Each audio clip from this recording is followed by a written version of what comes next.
Hi, this video is going to look at location factors, factors influencing location decision of a business. There's 5 factors listed in the specification that businesses consider. So let's get having a look at them. So first of all, to make sure we understand what we mean by location factors. Well, these are the issues that a business is going to take into consideration when choosing the physical place from which the business will operate. And these are the 5 factors that you need to be aware of listed in the specification. So let's have a look at them one by one. The first is proximity to the market. Now, proximity to the market is basically a posh way of saying how close do you need to be to your customers. So gyms, restaurants, hairdressers, these kind of services tend to need to be close to people's home or work. I've got a picture here of some restaurants located in the Westfield Centre in Stratford in East London, where the restaurant's essentially located there because they're hoping to get passing trade from the people who are shopping. So basically, some businesses need to be nice and convenient for their customers to drop into. However, there are some businesses where it's less of an issue how close you are to your customers. An example might be a bank call centre. So, I certainly use a well-known high street bank for my banking, and whenever I call them, I get people with Scottish accents, I get people with Irish accents, Northern Irish accents. They're located all around the UK. They don't need to be close to me. They can even be located overseas, and that's not a problem because I'm talking to them over the phone. A retailer with e-commerce might want their distribution centres to be closer to the major motorway. So Amazon, for example, has got a huge distribution centre on the M1. Right? They don't need to be that close to people's houses. They need, because of the nature of their business, they need to be close to transport infrastructure. So it's less of a problem whether they're close or not to their product, whether they're close to their customers. Businesses that sell products that expire quickly, like milk, fresh milk and bread, they would want to be close to their customers. So the next point is the availability of raw materials. So this is the ease with which a business can access the supplies it needs in order to produce its goods and services. So an oil well is by necessity going to be located very close to an oil field. There's no point in having an oil well that's miles from an oil field because it's not going to be very effective. So this would apply to mining as well. You're going to put a mine where the raw materials are. A farm needs to have access to fertile land. A farmer will want to grow livestock, crops and so on, and so they need an appropriate place to do that, the raw materials of the land that they locate on. A car manufacturer might want to be close to the suppliers of their components, particularly if they're operating a just-in-time production system, for example, where they carry very little stock. It would be very important for that car manufacturer, if they've got very little stock, they'd want to be near their supplier of brakes and cogs for the engine, etc.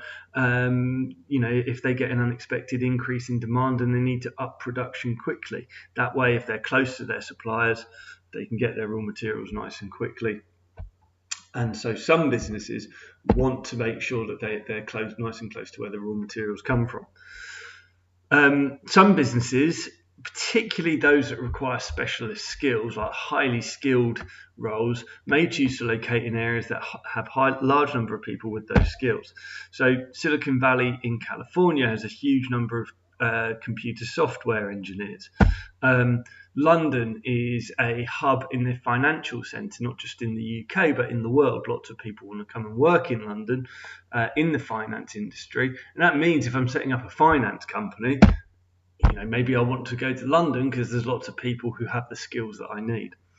Car manufacturers often locate near universities with strong engineering faculties. I went to university in Bristol, and there's 2 universities in Bristol, both of which have quite good engineering faculties, and located very close by is Rolls-Royce, who make obviously cars and airplanes, and Airbus, who produce airplanes, and both of these companies recruited straight out of the university. So often the labour force can dictate where an organisation sets up and where it's located. So here's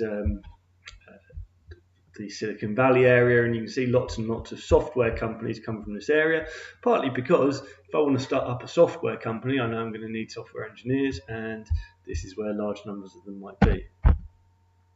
So in terms of competition, we traditionally tend to think that businesses would prefer to locate in an area where there's very little competition, and certainly that would be true for many businesses, because then there's less pressure on them to reduce prices, etc. And they can possibly charge a little bit more. But some businesses actually cluster in areas where there are lots of competitors. So supermarkets, for example, if you can get a supermarket in an area where there's not very many other supermarkets, well, that's going to be great for you. You know, people need food, they might not want to travel too far, and so you should be able to corner that market quite nicely if you're the only supermarket in that area, and that would be great for you. However, on that, by that same token, two 24-hour gyms might find it difficult to attract enough customers if they're located close together. You know, there's only a certain number of people in an area that want to work out at 4 o'clock in the morning, and if there's two 24-hour gyms in that area, maybe they won't be able to attract enough people. However, there are a number of industries, like I say, that would tend to cluster together. So restaurants might often locate in areas where there's at least some competition.